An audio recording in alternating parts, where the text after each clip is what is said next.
বিজনেছটোত চিনাকি হোৱাৰ পিছত মই বিজনেছটো বুজি পাই মই এজ এ কেৰিয়াৰ হিচাপে মই পাৰ্ট টাইম মই জবৰ লগতে কেৰিয়াৰ হিচাপে মই পাৰ্ট টাইম বিজনেছটো কৰি গৈ আছো। কৰি গৈ গৈ আজি মই কোম্পানীত যিটো আমাৰ ফাৰ্ষ্ট প্ৰেষ্টিজিয়াছ ৰেংক হয় এইটো পাবলৈ সক্ষম হৈছো।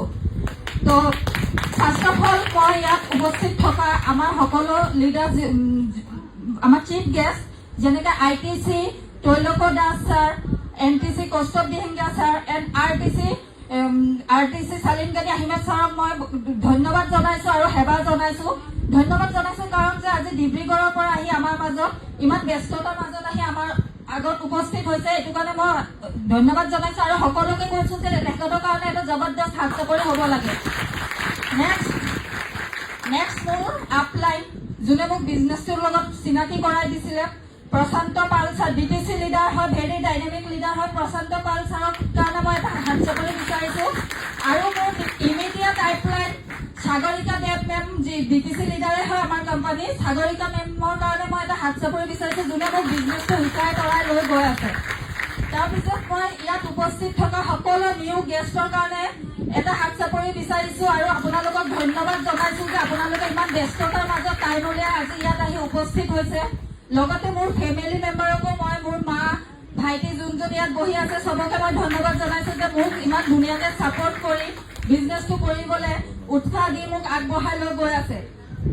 আৰু মই চবে, কিছুমান মানুহে ভাবে যে মইনো কেলে ইমান ভাল এটা জব কৰাৰ পিছতো মই বিজনেছটো কেলে কৰি আছো, কিছুমানে পাগল বুলিয়ে ভাবিব পাৰে। কিন্তু মই ক'ব বিচাৰো যে বিজনেছটো মই কিয় চুজ কৰিছো, কাৰণ মই ইয়াত দেখিছো যে এইটো বিজনেছ কৰিলে মানুহৰ ড্ৰিম ফুলফিল হয় আৰু মোৰ ড্ৰিম বহুত ডাঙৰ। সৰু সুৰা ড্ৰিমবোৰ ফুলফিল কৰি গৈ আছো। মই 1.5 বছৰত কিছুমান কৰিলো আৰু কৰিব লগা বহুত আছে। আৰু ইয়াত দেখিছো মই ইয়াত পেছিভ ইনকাম আছে। আমি যিটো জব কৰি আছো তাত এটা লিমিটেড ইনকাম থাকে, কিন্তু ইয়াত আনলিমিটেড ইনকাম আছে, যিটো মানে আমি কৰি গৈ থাকিলে দিন দিন বাঢ়ি গৈ থাকিব। যিমান ইচ্ছা আমি ইয়াৰ পৰা ইনকাম কৰিব পাৰো। কিছুমান মানুহৰ মই চেলাৰী দেখিছো যে দিনটো 9 ঘণ্টা 10 ঘণ্টা ডিউটি কৰাৰ পিছতো আজিৰ ডেটতো 4,000 3,000 চেলাৰীত কাম কৰি আছে। মই তেনেকুৱা বহুত মানুহ দেখিছো। কিন্তু মই নিজে এইটো বিজনেছৰ জৰিয়তে এটা সপ্তাহৰ হায়েষ্ট ইনকাম কৰিছো 6,400 টকা এটা সপ্তাহত। এইটো মই ফুল টাইম কৰি নহয়, মোৰ অফিচৰ পিছত মই মাত্ৰ 1 ঘণ্টা বা 1.5 ঘণ্টা বা 2 ঘণ্টা টাইম মেক্সিমাম দি মেলি 2 ঘণ্টা মই যদি কাম কৰি 6,000 টকা এটা সপ্তাহত ইনকাম কৰিছো। মই যদি এই বিজনেছটো ফুল টাইম কৰো তো মই কিমান টকা ইয়াৰ পৰা ইনকাম কৰিব পাৰিম, মই এইবিলাক চালো ইয়াত।